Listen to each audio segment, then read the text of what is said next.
share it like that.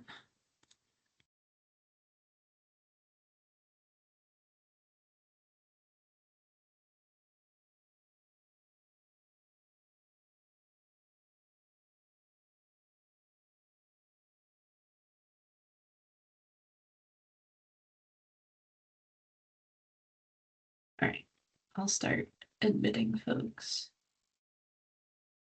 Oh, I didn't realize it wasn't just admitting people. Good morning. I'm going to get rid of the lobby, Autumn, so we won't have to admit anyone else.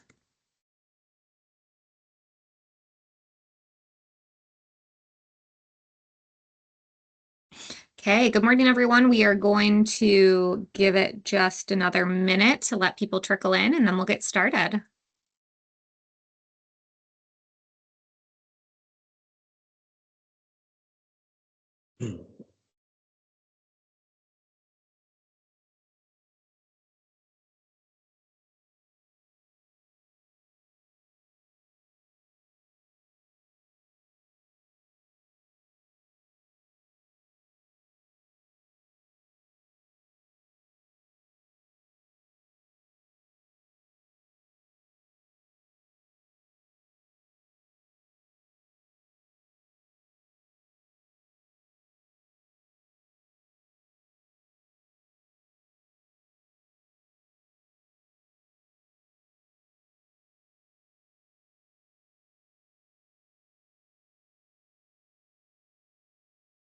Okay, I think we have a pretty good group online right now. Hopefully people trickle in as we kind of get started. So it's always nice to know where everyone's tuning in from. So if you want to introduce yourself in the chat, that would be great. This is going to be more of a conversation than just me presenting to you. So if you have questions at any point, feel free to raise your hand or to type them in the chat. Autumn is going to be monitoring the chat as we get started, but just wanted to give everyone the chance to ask questions, learn about this exciting opportunity. This is going to be our third year implementing the small grants program, so we've learned a lot along the way. However, it does look pretty similar to the last couple of years if you are familiar or if you've participated, but there are some key updates that I have to share with everyone today. So it won't all be new. Okay, so I guess I will just go ahead and quickly introduce myself. My name is Sam Tank. I am a program manager here at the Great Lakes Commission, and we are the organization that oversees the Great Lakes Phragmites Collaborative, Great Lakes Phragmites Collaborative, which is the umbrella collaborative or initiative that oversees PAMF, our Phragmites Adaptive Management Framework, which is what the Small Grants Opportunity AMP, Active Adaptive Management Program, is meant to support. So lots of acronyms, and I apologize if any of them get confusing or if I misspeak at any time. Then I'll let my colleague Autumn introduce herself as well. Hi, everyone. I'm Autumn McGowan. I'm a program specialist with the Great Lakes Commission, and I support the Phragmites Adaptive Management Framework and AMP as well. Okay, so let's get started. So AMP, just want to set some expectations for this webinar. So we're going to provide a really short overview of what PAMF is before we go into talking about AMP. And then we're going to move into really just reviewing the RFP. So if you haven't had a chance to look at the RFP, it is available on our website, and we can drop a link to that in the chat. The RFP, if you want to have it open, I'll probably be referencing different sections, or if you had specific questions on it, this is a good time to get those answered. If you're not asking questions, we ask that everyone remain muted with their cameras off just to save bandwidth, but you're, again, more than welcome to unmute and ask questions and turn your camera on if you'd like when you do so. We are recording this webinar, and it is going to be available on the collaborative website once that recording renders, so later this week, and you'll be able to go back and reference it then as well. Okay, so before there was AMP, there was PAMF. And what is PAMF? So PAMF is a program that we have been administering under the Great Lakes Phragmites Collaborative since 2017. So it is almost a decade old at this point. But I wanted to give you a little bit of background on why this program was created. So there's been a lot of management of non-native Phragmites occurring in the Great Lakes for decades now at this point. I've talked to some people who have been managing it at single kind of locations for 20 plus years. So this isn't a new issue to our area, and it really isn't an issue that's local to the Great Lakes either. This is something that we're experiencing across North America. So lots of years of experience for managing Phragmites, and there's lots of different techniques that we can utilize. There's herbicides and a couple of different herbicides with a multitude of different application techniques. There's mechanical removal or hand removal. We can use prescribed burning. We can use hydrologic manipulations. So lots of different techniques. And the one thing that these techniques have in common for managing Phragmites is that, well, I guess two things. One is that they're really resource intensive. Phragmites isn't a plant that you can remove in a single cycle. Unfortunately, it has a really extensive rhizome network underground, and it takes multiple seasons to control or to locally eradicate within a certain area.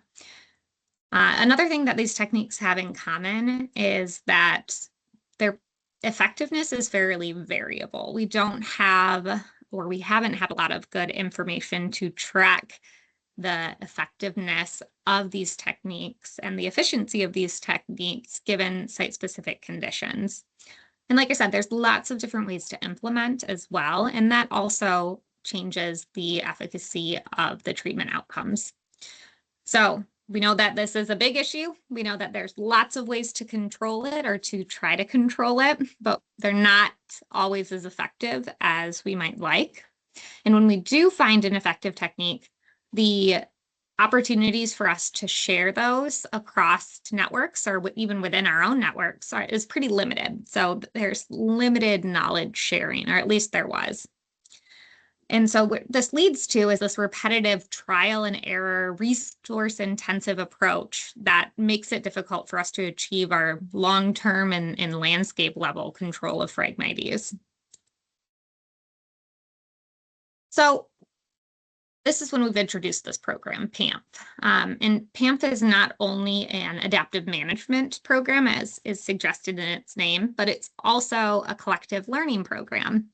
And collective learning is really this unique approach where we are utilizing or taking advantage of what's already happening across the landscape. So we are trying to learn from what real managers on the ground are doing.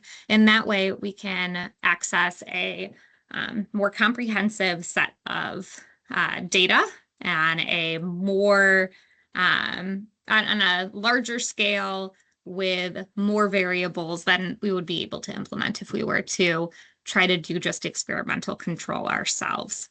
And what we're trying to do through PAMF is really reduce that trial and error approach.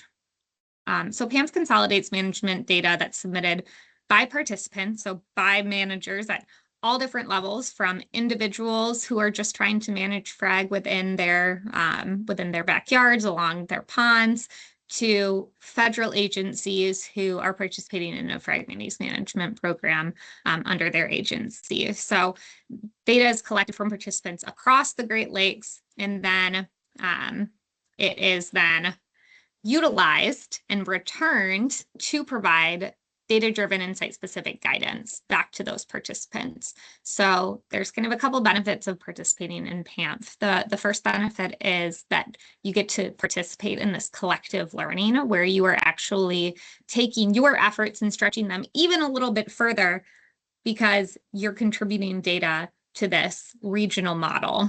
And then the other, I'd say the kind of main benefit of PAMF is the opportunity to access site-specific guidance on what the model predicts based on all of the data that we've collected. what the model predicts is going to be not only the most effective technique or set of techniques for managing Phragmites on your site, but also the most efficient as well and going to cost the least amount. So PAMF is intended or has been kind of constructed to look at 16 different management combinations. And those management combinations are made up of 10 management techniques. And so you can see there's, those are broken down into one management action per what we consider a biological or a management phase of Phragmites. So it begins in the fall, late summer, fall, with a translocating management action, and then continues into the winter with a dormant phase management action. And then into that spring, summer, when we see Phragmites regrow with a growing phase management action. So these management actions are what the PAMF adaptive management model is meant to track and is meant to make predictions on. So the difference with AMP is that we're only soliciting information on 12 of these 16 combinations, and I'll tell you why in just a second. So just to get an idea of what PAMF looks like from the participant perspective, there's really 5 steps in the PAMF annual cycle. Participants are going to enroll, monitor, manage, submit data, and this process is represented by these puzzle pieces on the slide. And then it is an iterative process. So the hope is that once the first year of management is complete, we get another set of monitoring data so that our model can make better predictions and update to provide managers the following year with improved management guidance. So the difference with AMP, though, is there's no guidance. AMP participants get to select which of those 12 management techniques that they would like to implement. So this is what the PAMF cycle looks like. It doesn't follow the calendar year, and it doesn't follow a typical growing season either. What it does follow is what we would consider a standard management cycle for Phragmites, where you have the opportunity to treat it over 2 different calendar years. So there's 2 monitoring efforts that bookend. And so these give us a before and after picture of what the Phragmites stand looks like. So you can see the first one would be July of 2026, and the second one would be July of 2027.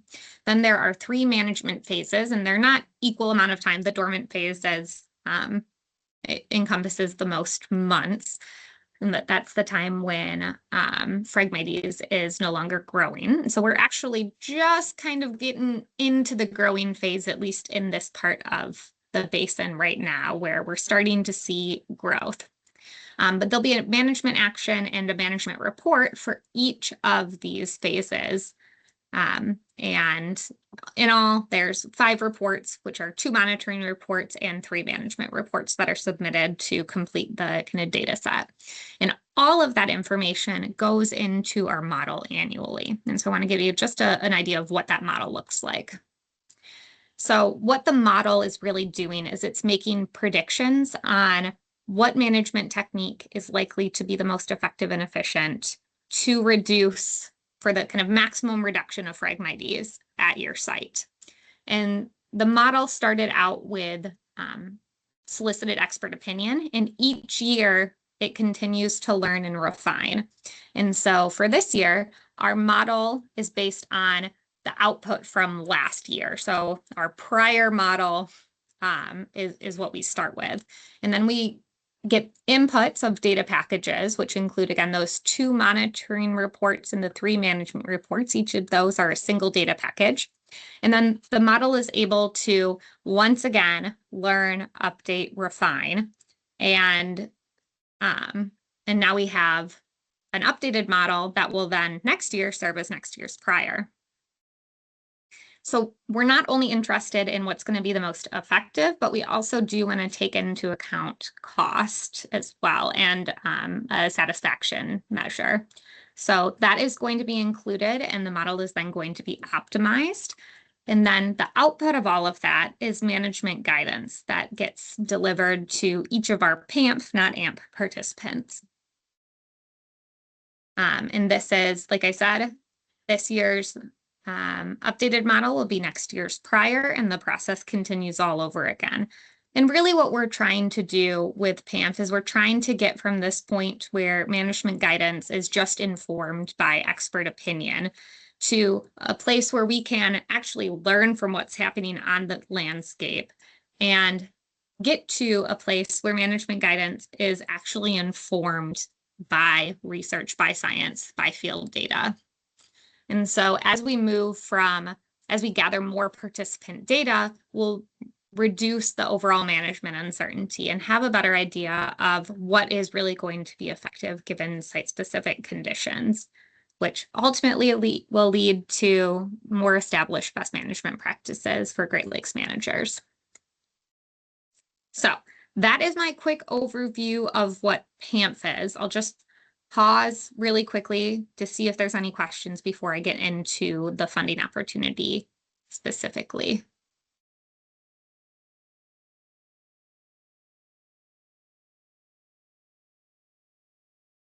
Okay, not seeing any, but enter them in the chat or feel free to raise your hand at any time. Okay, so why do we have this funding opportunity? PAMF has been around again since 2017, and prior to 2024, it has just been a voluntary activity. There has not been funding tied to it. It has just been managers who are managing Phragmites across the landscape, providing us with their data and receiving management guidance. And really, we're trying to track only a portion of what is occurring on the landscape. And these 16 management combinations were identified by our technical working group. You'll see that we don't have things like grazing or tarping on here. And we had to limit the model to make sure that we were going to learn in a reasonable amount of time, because the more combinations that we have included in our model, the slower the learning. So we thought, okay, people will participate. Likely people are doing a good variety of these management actions on the ground. Well, that's not exactly what we found. So before the first year of AMP, we found that a lot of people were doing just a handful of management techniques. People were applying glyphosate and then resting. They were applying a glyphosate with imazapyr and resting, or they were doing glyphosate and then a mechanical cutting and leaving the biomass on site and then resting. And they weren't really doing much else other than resting, which that doesn't tell us much about how to remove or control Phragmites, but it does let us know how Phragmites responds to a year of rest. So valuable information, but we had a lot of gaps. We really needed more data on these 12 critical combinations. And so that's where AMP was born. So now I'm going to get into the request for proposals, and I'll start off with just the RFP summary, so just the high levels. The request for proposals can be found on the Great Lakes Phragmites Collaborative website. If you go under PAMF and then under the funding opportunity, you can just open the PDF right there, but I'll go through all of the content with the remainder of our time. Okay, so the proposal period is open now. We released our RFP on March 11th, and it's going to be open through April 15th, which hopefully tax day, easy day to remember. Eligible applicants include those within the U.S. side of the Great Lakes. This funding opportunity comes from U.S. or from EPA federal dollars, so it originates with the Great Lakes Restoration Initiative. So it needs to be spent within the bounds of the United States. So eligible applicants include state, tribal, or local units of government, like city governments or counties, lake associations, watershed protection groups, any nonprofit organization, colleges, universities, or conservation groups. So we are accessible to a wide variety. I'd say the majority of our funding has gone to local units of government and conservation groups, which is great because these are often groups that rely on grant dollars to get work like this done. We have a smaller amount available this year. There's about $105,000 available to applicants. We anticipate that grants are going to range somewhere between $5,000 and $30,000, although higher amounts will be considered. I do anticipate us having additional funding next year. So if we get too many proposals this year, more than the 105,000, and we will need to be selective about the ones we choose. But again, I do anticipate there being additional funding for the 27-28 management year. And that project period matches up with the PAMF cycle. So it's going to actually be a 13-month project period instead of a 12-month project period. So it begins July 1st, 2026 and runs through July 31st of 2027. And I get this question a lot. Who is eligible?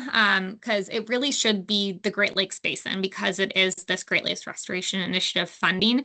However, we are able to provide funding to those participating in surrounding watersheds as well. So if you have a watershed that directly abuts the Great Lakes Basin, or if you have a watershed that has direct linkage to the Great Lakes Basin and you're able to provide justification that management within your area, although it is outside of the basin, protects the Great Lakes from non-native Phragmites, then that would be sufficient for us to provide funding. So just because you're not in the Great Lakes Basin doesn't necessarily mean that you are excluded from this funding opportunity. So if anyone has questions based on their location, absolutely feel free to reach out on those. Okay, so I'm going to go into some required activities now. So these are the activities that need to happen under the proposal. So for those of you who are interested in participating, these are things that are going to need to be included within your work plan and also things that need to be carried out. So a pretty obvious required activity is you have to manage non-native Phragmites. But you, on top of that, need to report monitoring and management data as stated under the PAMF protocols. Enrolling one or more management units of the appropriate size and condition is also going to be a requirement. So you have to enroll at least one, but you can enroll more, but they need to meet the basic requirements, which there aren't too many. So I'll just go over them quickly. So the management unit requirements, one, it has to be located in a Great Lakes state within the basin or have a direct connection to the basin, just like I mentioned. Management units have to be a minimum of 10 meters wide. We do this because that is basically the minimum amount of space needed to fit all of the monitoring quadrats into the site to conduct that standardized monitoring that needs to happen pre and post treatment.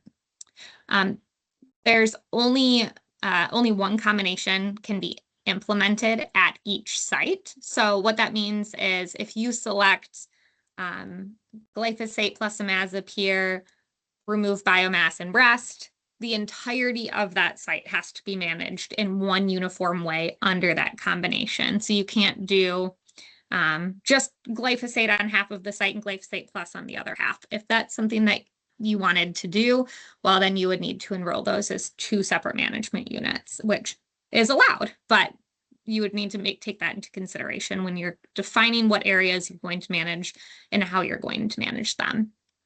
And there isn't a maximum size limit, but we've found that anything under 5 acres really isn't feasible when you're trying to do the type of monitoring that is required as part of this funding opportunity.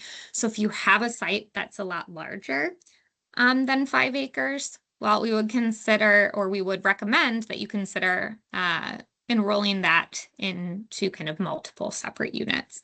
It does also give you the flexibility of selecting different management actions and combinations for the different parts of that larger unit as well, which might be beneficial because you likely don't have a uniform habitat throughout. Another thing that we are requiring is cost reporting. And so if you are a PAMF participant, reporting on costs is optional, but it's not optional under this funding opportunity. So you do need to report on the costs for your management area. So it's really easy. Everything that, every form that you fill out, both the monitoring and management forms are all going to be online. And as you're filling out those management reports, you're just going to select, I am willing to provide cost/effort related values. And so there's a couple of things that you'll be reporting on. So there's contractor fees. So did you hire a contractor? How much did it cost? Did you have to rent equipment? Labor hours, and we have this broken down into seasonal crew or seasonal staff, volunteers, full-time participants, and then we have equipment hours as well. So how long did you use a specific piece of equipment? And there's a nice helpful guide that will be provided to everyone as well as you're starting to fill that out. So pretty basic information, but if you're hiring a contractor, not something that is always requested, or if you're working with an organization who has a lot of volunteers to help with parts of the management, maybe you're doing spading or you're doing some cutting and removing of biomass, that's something that you'll have to track. Okay, and so just a couple other kind of pieces of guidance. So each management unit, like I said, has to have a single combination or, those 3 management actions, one for biological phase. But you're encouraged to include multiple management units within your proposal. We'd love to fund multiple under multiple management units and multiple kind of data sets that we'd be collecting under a single proposal. So this slide really just shows an example of what a successful applicant might consider including in their proposal if they had 2 different management units. So the first unit, maybe they select glyphosate, rest, which is essentially do nothing, and glyphosate as their management combination, with glyphosate then being applied in the translocating, so that summer, fall, and the growing phase, that spring, early summer. And then nothing happening during the dormant phase. And then maybe the second management unit, they would have the ability to control water levels. So you might do a glyphosate application in the fall and then flood for the remainder. These are just 2 examples of what you might want to consider. We do recommend, if you have multiple management units, selecting different management combinations if you're able to as well. Okay, so another required activity is that the management activities need to align with the 12 priority management combinations. And there's 2 tiers, so I'll go over that. So here is what I showed before. Here are the management actions and the combinations that are included in PAMF. And when we started this opportunity, we identified 12 that really needed more data. Well, this is going to be our 3rd time in AMP, so we've learned a lot since we started this process. And so what we anticipate having is quite a bit more data for a handful of these combinations. So we have a lot fewer zeros at this point. So if we just reorganize this a little bit, you can see that we have 5 management actions that have more than 20, 5 management combinations that have more than 20 observations at this point. So we could still use more data. However, those are going to be categorized as our tier 2 group. And then we have 7 management combinations that have less than 20 observations. And you can see most of them have 1 or 0. So those are ones that we're going to prioritize, and those are going to be our tier 1 combinations. So tier 1 combinations will be prioritized for funding over the tier 2 combinations, although tier 2 combinations are still eligible for funding. So even if you can't do any of the tier 1, we still encourage you to put a proposal together for the tier 2. However, you will be reviewed following all of the eligible tier 2 ones. So this just shows it. This is more or less straight from the RFP. So you can see the ones in the RFP with the asterisks. Those ones are going to be the tier 2 combinations, and the other ones are the tier 1. One of the other requirements is that all staff who are responsible for data collection and submission have to complete and pass a provided virtual training course. It takes about 2 hours to complete. It is through a platform called Moodle, and so it's easy to sign up. You just have to create a username instead of credentials, and then you can take the self-paced course. It's available anytime. It has lots of links to downloadable resources, and it gives you a completion certificate at the end of it, which would then need to be provided back to GLC staff once you've completed that. We do this because the data needs to be collected as part of this funding opportunity in a really specific way to make sure that it's comparable with all other data sets that are collected. So we want to make sure that everyone knows how to collect the data. They know how to manage and submit those management reports under this opportunity so that the data that we are collecting is high quality and can be included in the model. If you've taken the Moodle course previously, you don't need to retake it. However, we do recommend that you at least review the refresher course. So there is a course that you don't have to go through and take the mandatory quizzes and little final exam, which is only 10 questions to complete. It just allows you to go through the videos and readings so that you can remind yourself of what's included in all of the steps. Another required activity is following PAMF protocols to collect and submit monitoring data in July. Those should be updated in July of 2026 and 2027, and as well as the 3 management reports due November 1st, 2026, April 1st, 2027, and July 1st, 2027. So those dates are updated in the RFP. So this is what the timeline looks like and when the reports are due. So all of the management units need to be monitored within July. That is a really strict window of time. We do offer opportunities for us to come out and assist with the initial enrollment and monitoring of management units for new AMP participants. So we're happy to do that. And a monitoring report needs to be submitted then by the end of that month, end of July. Then each of those management reports are going to be due on the first day of the next phase. So the next phase, the dormant phase, begins November 1st. And so that's when you'll have to report on what you did in that previous phase. And then same for the next. And the next round of monitoring happens that following July. And all grant deliverables are going to be due at the end of August. So you have about a month to wrap up any of the deliverables and then provide us with a report on what you have done. And then the another required activity is going to be providing a financial report and a semi-annual and a final financial report and a final narrative report on the activities and expenditures. Again, I have these dates wrong, sorry. It should be February 15th, 2027 and August 30th, 2027 is when these are going to be due.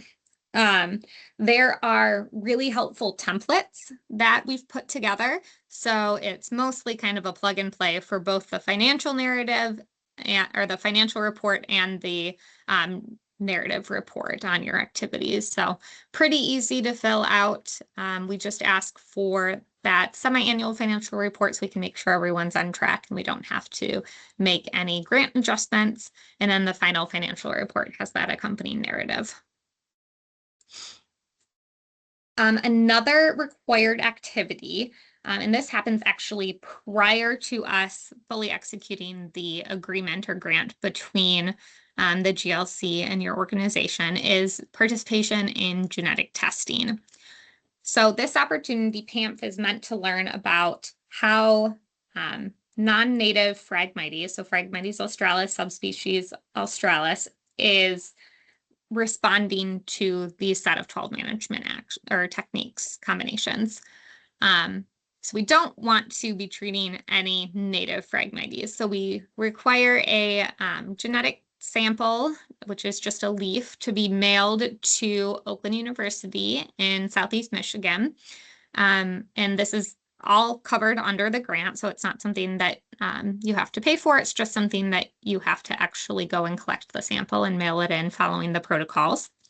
And as soon as we hear that the leaf sample is comes back as non-native, then we can move forward with the contracting. So you're only required to do the genetic testing if we select your proposal for funding. And then each of the sites that you have requested to enroll as management units, you'll need to collect leaf samples from those sites. And this happens in a 2-week window, sometime late May to early June. So you'll have lots of instructions on how to do this. It's pretty easy, but you will have to go out and visit your sites to collect those samples. Okay, now we're going to move on to eligible expenses. And so these are things that you are able to charge the grant for and thus able to include in your application. So salary and fringe benefits are able to be covered. So you're able to pay yourself, your staff, and any fringe benefits as well. Management supplies. So this is going to be things that are disposable, or what we would consider kind of disposable. So this would be like herbicides. You can purchase that. PPE, application supplies. So these are things that can be purchased under this grant opportunity.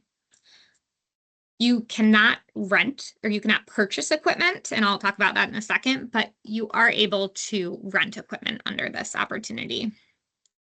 You're also able to hire a contractor. Because we're working with federal dollars, if you have a large enough contract, you would have to request bids. However, we haven't had that happen yet. So that's going to be the limit for that, is if you are requesting more than $50,000 for your grant funding and 50,000 or more is going to a contractor, then you would have to do a bidding process. Otherwise, you're able to just select someone who you think is reasonable. So no bidding required on our end, although that might be something that you have internally required.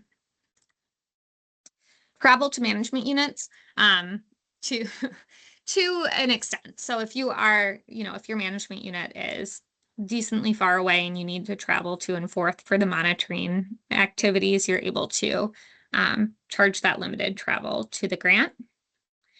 Outreach supplies. We know a lot of organizations that we've worked with like to include an outreach component into some of their activities. And so we want to be able to support this, but we need to limit it to either 10% of the overall budget or $1,000. So whatever comes first. Indirect cost.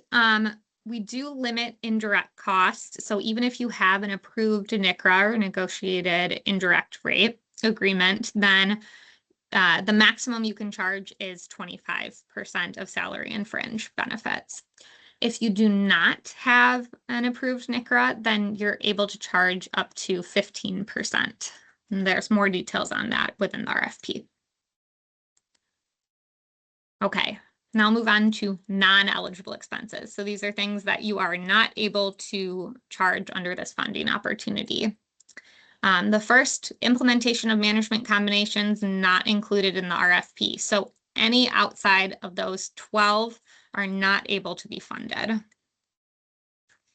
Non-incidental management of invasive plants other than non-native Phragmites. So what we mean here is you need to target Phragmites under this management opportunity. You can't plan to treat Phragmites and reed canary grass or Phragmites and narrowleaf cattail. It needs to be really focused on Phragmites unless it's just, incidental management of other species that seem to occupy or that are occupying the same area. Equipment, like I said, no equipment can be purchased. It gets really messy with federal dollars if you have equipment because it needs to then be inventoried by the federal government at the end of the opportunity. And that's just kind of a mess to facilitate. So instead, we're just saying no equipment. You can rent it. You can't purchase it. And what we're defining as equipment, or what the federal government defines as equipment, is a single item costing $5,000 or more. So that would be if you had, a heavy piece of machinery. Is something you can rent, not something you can buy. And then this one, we noodled on, and it isn't something that we didn't want to exclude, or that we wanted to exclude. It's just something that we needed to make sure that we had enough management funding to collect kind of the desired amount of data for PAMF. So we aren't allowing any restoration of the management areas post-treatment as part of this. So no, reseeding, planting, anything like that. However, we do encourage this activity. It's just not something that can be charged to the grant. Okay, so that goes over all of the required activities and the eligible and non-eligible expenses. I can pause here if there's any questions about any of that, and then I'll go into what the proposal looks like.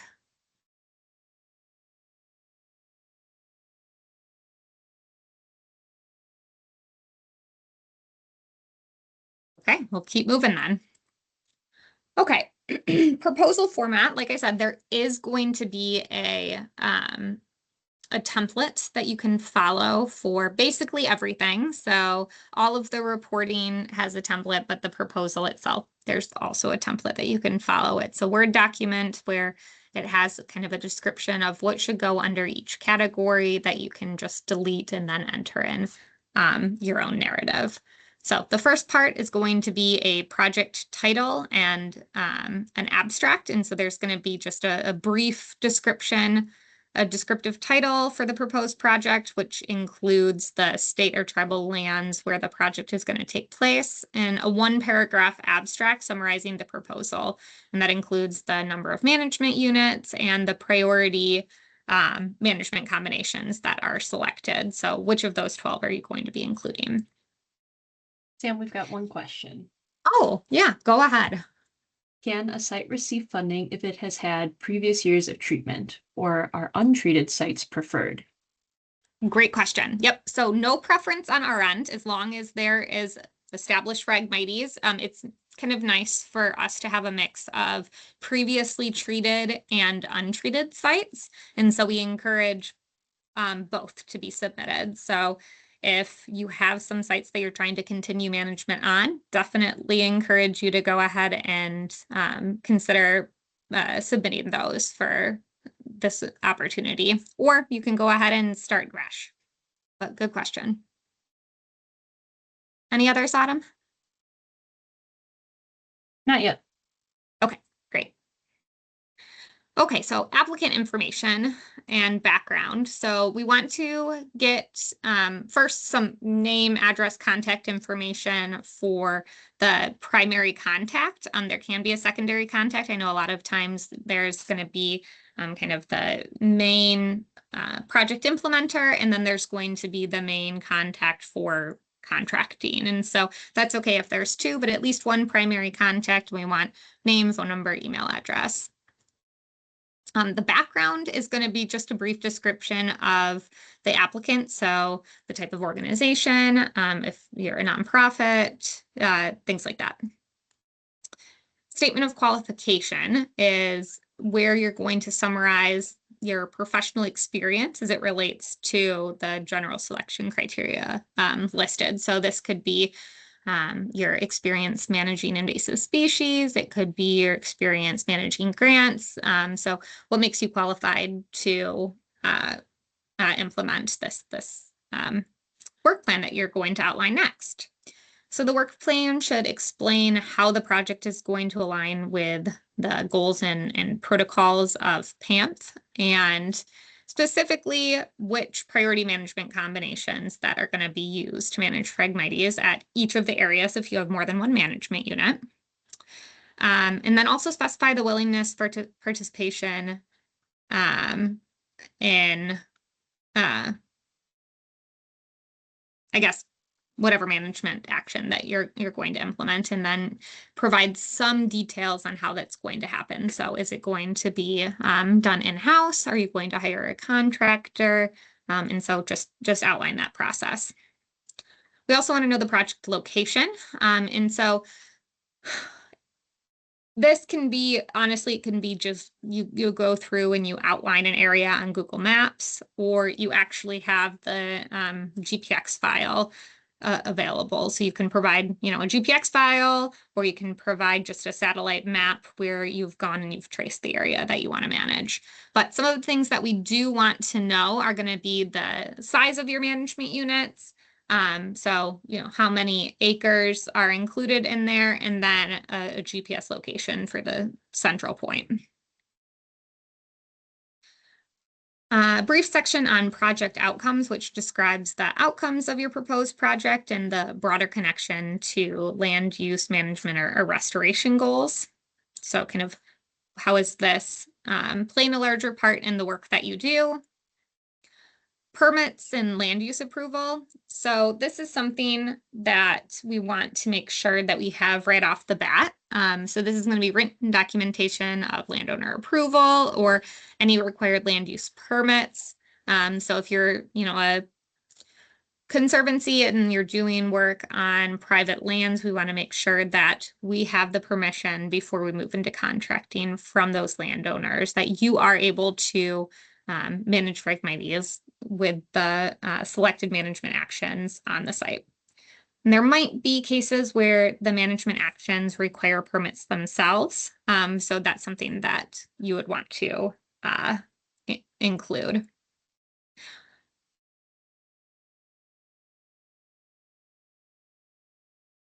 So project schedule, this is going to indicate the work plan tasks in a timeline format. So there's a timeline that's included in the template, and you really just need to kind of plug and play which actions you're going to do when, but it's going to have those critical time periods between July 1st and July 31st of the following year. I missed one on here, but we also do need project names, which are just the names of individuals who will be conducting work. What are their specific responsibilities, and what's the approximate amount of time that they're going to devote? This is just if you're charging or planning to charge salary and fringe, then we'll want to know who those folks are. Commitment to genetic testing. This is just a yes, no. So it is that you will send in a sample to be tested genetically within the required time period. And then one that we've added this year is commitment to execute in a timely manner. So what we mean by this is we need the contracting to be done as close to June of 2026 as possible, because we don't want to hold on to funds or delay contracting so long that we're no longer able to distribute funds because the kind of key data collection periods have passed. So we want you to commit to being able to execute the contract, provide all of the necessary materials within approximately 1 month time span. If you need extra time, and we know that, especially when we're working with state governments or universities, there's a longer internal review process for contracts. That's okay. We just want a heads up so that we know to expect that. So either a commitment to do it within a month or a heads up that it's going to take longer than a month. One And more then question, Sam. Go ahead. From Jaden, is genetic testing only sent if you apply for and receive the grant, or do all applicants have to submit a sample? Yep, good question. So only when you are selected. So you don't have to worry about it in your initial proposal. You just have to say that I am willing to have my site undergo genetic testing, but you wouldn't be required to do anything until your proposal was selected for funding. Follow-up from someone else. Molly asked, when having genetic testing done, what happens if the Phragmites comes back as native or hybrid? Can you select a new site, or is funding revoked? Yeah, you can generally select a new site. So if you have additional sites that you could replace it, what we've done in the past, because it has come back a handful of times where the applicant has had a couple of sites and some of them come back native and some of them come back non-native. And sometimes they'll move forward with just the non-native sites because they don't have enough time to pull together all of the required information to kind of pivot quickly. But if you're able to pivot quickly, then we'll allow you to select a new site and send in another sample for genetic testing. Great questions. So yeah, if you're on the fence, whether if you're like, wow, this could be native, maybe have a backup site in mind too. Okay, commitment to insurance. So this funding opportunity does require field work as a component. And so each of the grant recipients does need to be insured, meeting our requirements. We do accept self-insurance from some agencies or organizations. So if your insurance doesn't quite match what we have, feel free to reach out to me, and we likely can accept what you already have, but there might be situations in which you have to get, additional coverage for a short period of time, but it's kind of standard coverage. What we've found from people adding the additional coverage before is it's just a few $100s for the year to add that additional coverage. So reach out to me with questions, but that is all outlined in the RFP. And again, just for the proposal itself, it's just a simple checkbox. Yes, I commit to getting this insurance. You don't have to send us the insurance or get it ahead of time. It's just if your proposal is selected for funding. We do have a task force who selects and who reviews and selects the proposal. So it's not us. It is a representative from jurisdictions across the Great Lakes who are actually conducting the reviews. So we want to make sure that the proposals are fairly concise, so they're not having to read, dozens of pages for a single proposal. So we ask that proposals be 5 pages or less if there is just a single management unit. So if there's an additional management unit, you're able to have an additional page per management unit. So for example, if you had a proposal with 6 different management units, you're allowed to have 10 pages total. Okay. And then letters of support also not included in that page limit. Those are optional, but we have found that our task force likes to see letters of support.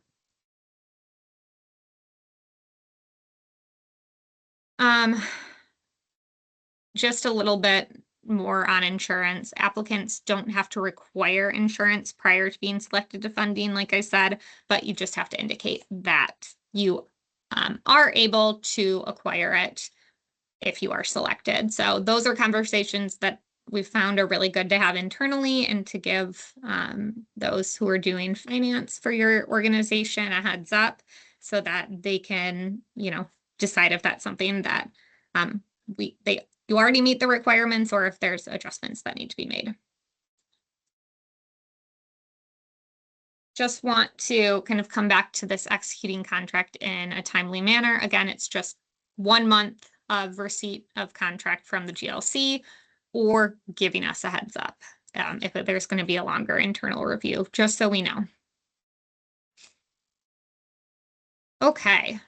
Any other questions on the proposal itself before we get into how our task force evaluates?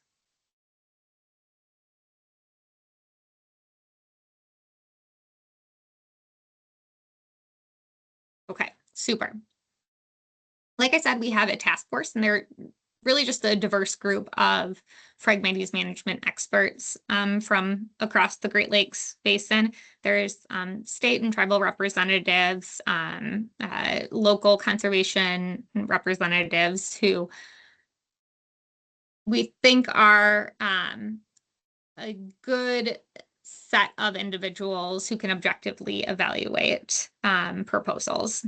So, as noted, under the grant specification section of the RFP, priority is going to be given to proposals that can show a direct benefit to the Great Lakes. And so that's something that we really want to see. In addition, consideration will be given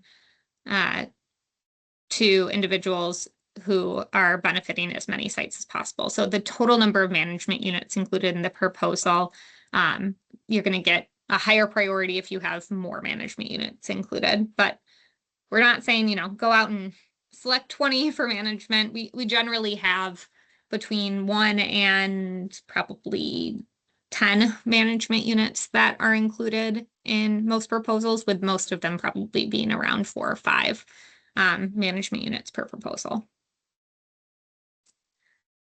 We also are evaluating on the applicant's capacity to successfully manage the grant and achieve the goals of the proposed work. And so what we're looking for here is we're really looking at that statement of qualification from the organization. We're also looking at the kind of achievability or appropriateness of the timeline and the overall funding.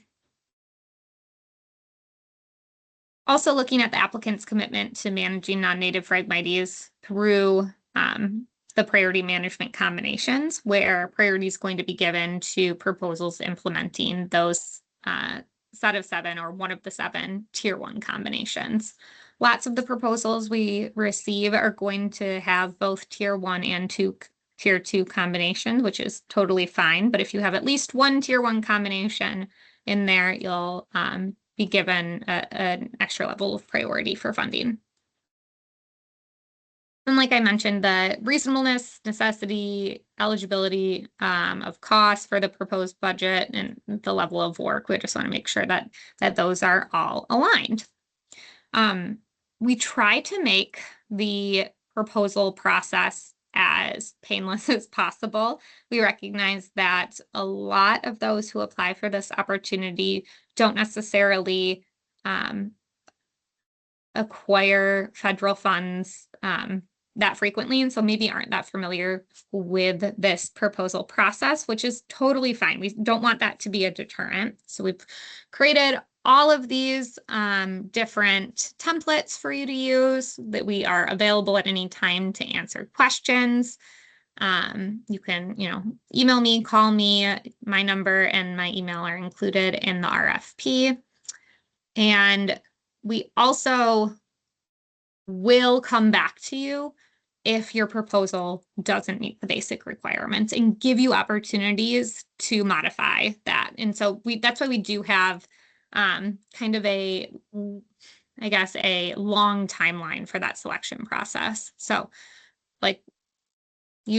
proposals are available to be submitted anytime. We are receiving those. The deadline is going to be April 15th. And then we're giving ourselves a month for that review and refinement process. So right after that April 15th deadline closes, you're likely going to hear from us if there are adjustments that need to be made for you and your proposals to meet those minimum requirements. So we might come back to you and say, there was a portion of your application that, was missing, or we will say, we're not really sure based on your timeline and work plan that you're, going to be following PAMF protocols. Can you make sure you clarify? So things like that. And then once you've met that like kind of initial, yes, they meet minimum requirements for eligibility, then we send all of those proposals on to the task force and give them a couple of weeks to review and select. The task force also occasionally will have feedback or questions. So maybe they think, oh, your budget is too low or too high. We might come back to you and say, can you adjust? Or based on the amount of funding, we might say, is your proposal scalable? Could you implement, management at a fewer number of management sites and still be interested in participating in this opportunity? So there is a period of back and forth throughout that time period. But once we announce the awards, which will be middle of May, then we're going to give you information on that genetic testing. So the genetic testing, again, happens late May, early June, where you are going to send in a sample, and then they're going to run those samples at Oakland University. We hope to have everyone's contract initiated by the beginning of July so that you have access to that funding, which we'll talk about next. And that funding will be able to cover the period from July 1st, 2026 to July 31st, 2027, with the final submission of all final reports and grant deliverables by August 30th. Oops, wrong way. Okay. So in the past, we have given out somewhere between 90 and 100% of the award up front. We've decided we're comfortable giving out 100% of the award with the receipt of the signed contract from the grantee. So once we have a signed contract, we will distribute 100% of that award to you. Just one installment. So you don't have to wait to receive the rest of your funding as we've done in the past. However, you would need to agree to repay up to 10% of the approved total budget if you, something goes wrong and you really can't implement the project under the scope of work that you've submitted. So we haven't had that happen yet, but just letting you know that that is something that would need to be agreed to within the contract. Okay, so now we'll just kind of go into what resources are there. So hopefully everyone's been to our website at this point. It's on the Great Lakes Fragmites Collaborative page. There is our website, there is an entire page just about this funding opportunity. It has frequently asked questions. It has information about the RFP. It has a link to the downloadable proposal template, or the fillable proposal template. Lots of information on there, and information about who has received funding through this opportunity in the past. We're also going to have a question answer period, which is going to be an abbreviated version of what we're doing here today, where people can come on and ask questions. So you don't have to just call or email me. And that's going to be April 6th between noon and 1 p.m. Eastern. Although, please call and email me. That's absolutely fine. That's my direct line right there and my email address. So if you have specific questions, feel free to drop me a line or send me an email. Okay.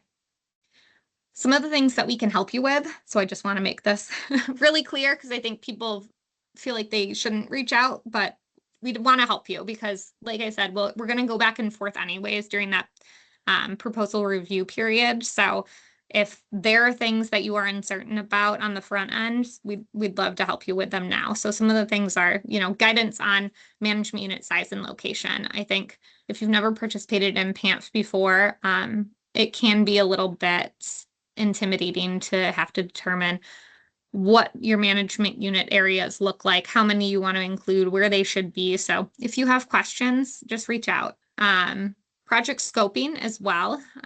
We've had some participants they're not really sure what's going to be reasonable for them to implement. And so if you have, specific questions on that, let us know.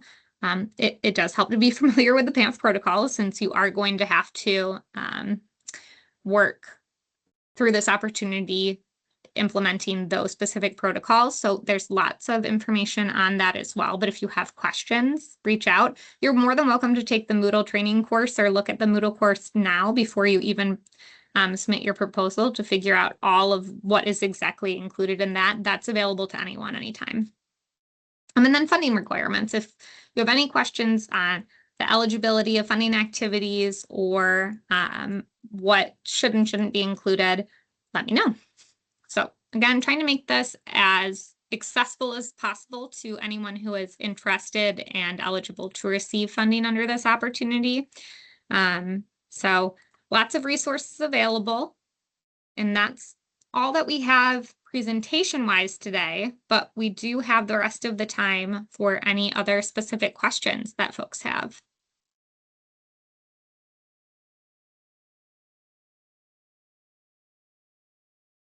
Oh, any questions?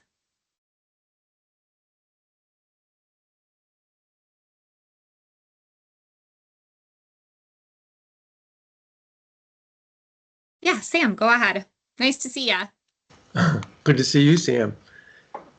So we use volunteers, student volunteers, National Honor Society students, great students, to help with our management activities. And we've talked about doing something for them other than giving them, a Subway sandwich. And is there any, for funding, possibilities for funding? What can be funded for volunteer perks? Obviously, that wasn't listed in your list of fundable items, but is there any leeway in that? Yeah, so we wouldn't be able to pay volunteers or subsidize them in that way necessarily, but holding an event for volunteers or doing something a little bit more formal could be allowable under this. If you have specific ideas, I might have to check back with USGS, who this funding is directed to us through, to see if those things are allowable, but we have some flexibility here. So if you have ideas, I mean, obviously using volunteers really improves the efficiency of, the ask. So I think there's probably some ways that we can do more than just a lunch, but if you have specific ideas, I might have to report back. Sure. Well, some of them that came up in our conversations were printing them some T-shirts, with some type of a graphic on it that would show that they're responsible for helping to manage Phragmites. I don't know what that graphic is, but that's as far as the conversation went. And Yep, then you could absolutely do that. that's one we could do. Yep, certainly. And because these kids are so smart, and the idea there would be maybe really small scholarships, like $150 or something. I don't know. We haven't even talked about that too much, but in lieu of paying them, but kind of giving them a little gift to help them along, buying a few books or something. Yeah. If you're interested in that, I can look into that one more, the small scholarships.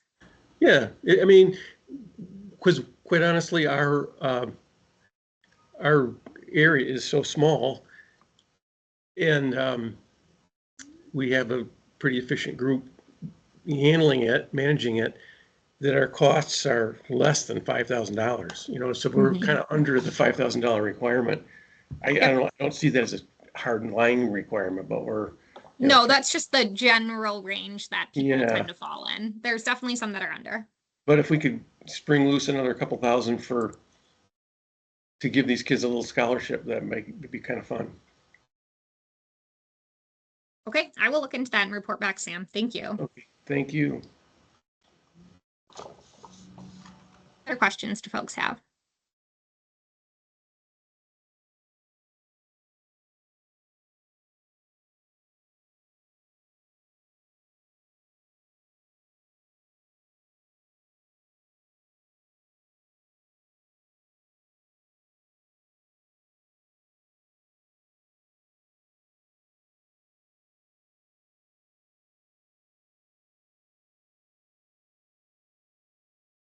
Autumn, any words of wisdom? Autumn assists with all of the AMP stuff, and you'll likely hear from her if you submit a proposal. Nothing more than what you've said, other than definitely reach out and ask questions. We are happy to help and review your proposal or give you some feedback.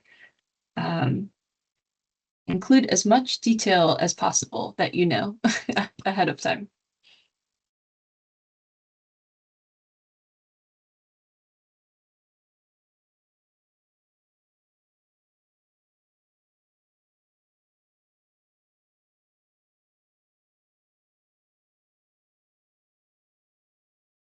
I don't want to cut people off, but if there's no other questions, we'll make a kind of last call for any questions.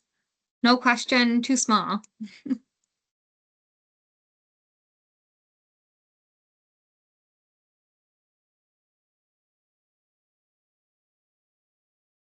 Okay.